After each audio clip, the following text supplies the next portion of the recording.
Three political analysts back. Bold move by Prime Minister Kamla Persad-Bissessar. Bold, firm, and strategic.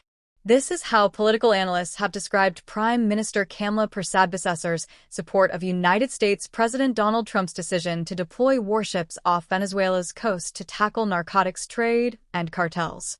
However, one analyst believes she went too far in stating that if Venezuela attacks Guyana, she would allow U.S. troops access to Trinidad and Tobago's territory, if requested, in defense of the CARICOM neighbor. The Express spoke by phone yesterday with Dr. Hamid Ghani, Dr. Persad-Bissessar, and Dr. Bishnu Raghunath on the Prime Minister's endorsement of the U.S. initiative.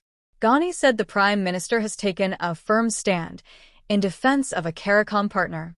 He noted that the Status of Forces Agreement, SOFA, signed by the then government in late 2024, can be utilized to support a CARICOM member whose territorial integrity is under threat from Venezuela. Ghani said this is not inconsistent with the values of any CARICOM member who would naturally defend another member if its sovereignty was threatened, especially on the eve of a general election. General elections in Guyana will be held on September 1st.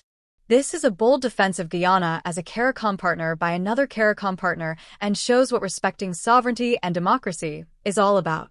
The SOFA with the USA is not any undermining of our sovereignty, as the PM whose government signed it in 2024 would know, he said. Ghani further pointed out that the presence of U.S. warships in the Gulf would have a positive impact on Trinidad and Tobago. As regards the transnational crime aspect of her statement, if the presence of U.S. military assets can choke off the flow of guns, drugs, and helpless humans across our borders from South America, we will be better off, he said. He added, as she rightly said, we do not have the resources to fight this scourge. If we get assistance from a good neighbor with the wherewithal to support our struggles in this area, that will be a game changer in our favor. Distinct foreign policy. Dr. Persad-Bissessar said the Prime Minister's remarks clearly demonstrate that there is a new administration in Port-of-Spain with a foreign policy distinct from the previous PNM government, which had more engagement with Venezuela. He noted that as opposition leader, Persad-Bissessar had already made it clear there was no support for Maduro and instead endorsed Juan Guaido. Bissessar pointed out that, just last year, T&T abstained from a U.S.-led vote in the Organization of American States on whether to recognize Maduro as the legitimate leader of Venezuela. He added that over the past 24 months, individual CARICOM states have adopted their own positions on Venezuela, and the Prime Minister's statement reflects that CARICOM has long been divided on the issue. Bissessar referenced Clause 5 of the North Atlantic Treaty Organization Alliance, which states, "You attack one, you attack all," and noted that no such agreement exists within CARICOM. NATO is a military alliance formed in 1949 between North American and European countries. Its primary purpose is collective defense, meaning if one member is attacked, the others will defend it. He recalled that during the U.S. military intervention in Grenada, some CARICOM members supported the move while others did not. The Prime Minister's position as it relates to Guyana is the clearest diplomatic position offered by any member of CARICOM so far, he said. It's strategic and it also frames Trinidad and Tobago's foreign policy, he added. He also noted that the Trump administration designated the Tren de Aragua gang as a narco-terrorist organization, and upon assuming office, Persad-Bissessar's administration followed suit in classifying the group similarly. Bissessar reminded that less than 2 years ago, T&T lost a member of the defense force who attempted to board a semi-submersible vessel allegedly carrying drugs. The body has not yet been recovered. Going too far.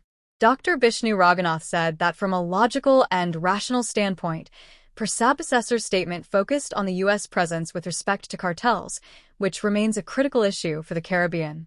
When we hear about the murder rates going up in St. Lucia and St. Vincent, we know that some of those things are drug and cartel-related, he said. He said he had no objection to Persad-Bissessar stating that her government welcomes U.S. involvement in stopping the transshipment of guns and drugs into the region from South America. Had she stopped there, it would have been good, but talking about the Guyana situation, she then openly linked it to Venezuela, and everybody knows full well that the U.S. focus is on Venezuela. I think that's where she went too far. I would not have said anything about Guyana and Venezuela at this point in time. But that is her choice and statement she made, he said. Regarding CARICOM's position, Raghunath noted that every member state has its own stance. He said countries that are members of the Bolivarian Alliance for the Peoples of Our America, ALBA, such as Grenada, St. Vincent, and St. Lucia, are more likely to support Venezuela, in line with that group's recent statements.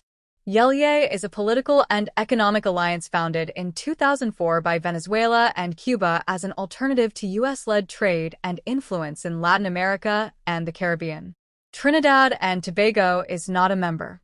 Raghunath said that if there is no unified CARICOM position, then every country is free to speak for itself.